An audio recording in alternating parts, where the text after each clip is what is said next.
In today's video, I'll teach you how to change notification sound in Windows 10.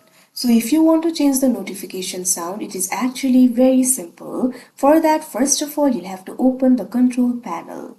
In order to do that, click on the search icon that you can see at the taskbar. After you do that, what you have to do is simply search for control panel. You'll be able to see the option for control panel over here. Click on this option, open. Now you can see over here control panel has been opened. You'll be able to find various options over here. Click on this option hardware and sound that you can see on the screen. Now you'll be able to find various options over here. At third you'll be able to find this option for sound. What you have to do is click on it. Now this kind of windows will be opened up. Right over here you'll be able to find various options at top. Click on this option sounds.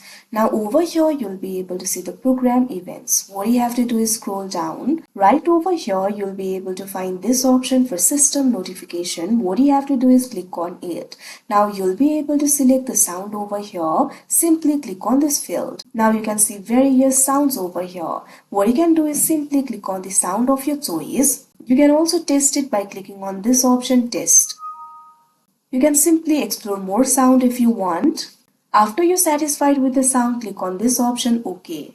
Now after that, the changes will be applied and the notification sound will be changed. So that is how you change notification sound on Windows 10. I hope you found this video helpful. Thank you for watching.